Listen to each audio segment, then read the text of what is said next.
नमस्कार, मैं डॉक्टर हेमंत शर्मा। आज आपको बताने जा रहा हूँ क्रॉनिक स्क्रोटल पेन या फिर हम इसको बोलते हैं क्रॉनिक ऑर्काल्जिया या फिर एडियोपैथिक स्क्रोटल पेन। इसका मतलब यह है कि आपके जो अंडकोश है, स्क्रोटम है, उसमें दर्द होना लंबे समय से, तो ये मोर देन 3 मंथ्स हो गया और उसके बाद भी दर्द होता है और आपको कोई इन्फेक्शन नहीं है, कोई चोट नहीं लगी है और कोई सर्जिकल इमरजेंसी नहीं है, तब इसको हम जाके बोलते हैं क्रॉनिक स्क्रोटल पेन सिंड्रोम। इसमें कुछ कारण होते हैं जैसे कि नर्व से रिलेटेड। कई बार क्या होता है कि आपकी जेनाइटोफीमोरल नर्व की वीकनेस या इरिटेशन के कारण पेन होता है। कुछ केस में एलियो इंग्वाइनल नर्व की वजह से पेन होता है। कुछ केस में आपने कोई हर्निया का ऑपरेशन कराया हो, हर्निया के बाद नर्व इरिटेशन हुआ हो। पोस्ट सर्जरी जैसे स्क्रोटल का कोई ऑपरेशन हुआ हो, वासेक्टोमी हुआ हो, तो वासेक्टोमी पेन सिंड्रोम जिसे हम कहते हैं। कुछ केसेस में ये मसल पेन भी होता है, जैसे पेल्विक फ्लोर मसल्स पेन कर रही है तो स्क्रोटम में हो रहा है। कई बार क्या होता है जो रीनल स्टोन्स हैं उनका पेन रेडिएट होता है स्क्रोटम में।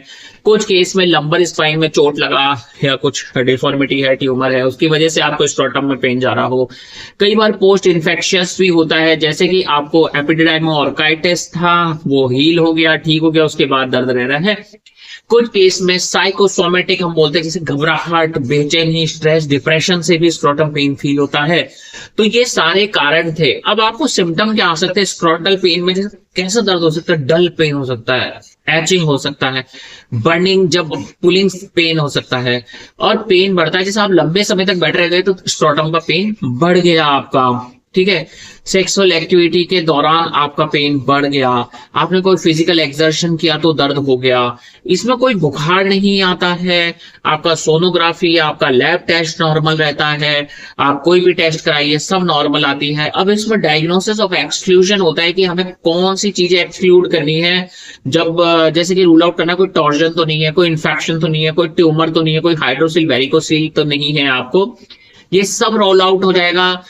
उसके बाद हम कुछ टेस्ट और कर सकते हैं, स्क्रोटल डॉपलर सोनोग्राफी करा के देख सकते हो, यूरिन रूटीन कल्चर। अगर आपको लगता है स्पेसिफिक केस में तो एसटीडीज के टेस्ट होते हैं, स्पाइन इवैल्यूएट कर सकते हैं। अब बात करते हैं इसको ट्रीट कैसे करें, क्या ये क्योरेबल है? आंसर है यस, है ना। तो इसको ट्रीट करने में सबसे पहले होता है आप स्क्रोटल सपोर्ट पहने, उसके अलावा वार्म कंप्रेशन, थोड़ा गर्म सेक करें स्क्रोटम पे। एनासाइड्स छोटे समय के लिए ले सकते हैं, कुछ एंटी एपिलेप्टिक मेडिकेशन आता है नर्व पेन के लिए, वो ले सकते हैं।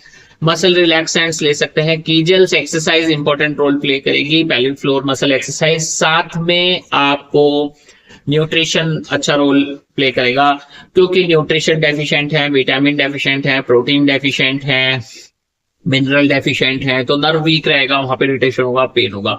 तो उनकी रिकवरी के लिए हमें ये सारी चीजें इंपॉर्टेंट रहती है। कैल्शियम डेफिशिएंट है, उसकी वजह से पेन हो रहा है, मसल ट्विच हो रही है, तो बहुत सारी चीजें हैं।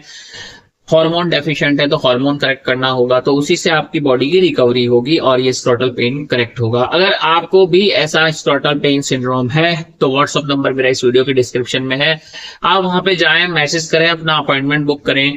वीडियो अच्छा लगता है लाइक कर दें, चैनल पर नए हैं सब्सक्राइब करना ना भूलें। और अगर आपको किसी बीमारी के बारे में जानना है तो उस बीमारी का नाम इस वीडियो के कॉमेंट सेक्शन में जाके लिखें, मैं उस बीमारी का वीडियो बना के आपको उस कॉमेंट पे लिंक शेयर कर दूंगा। Thank you.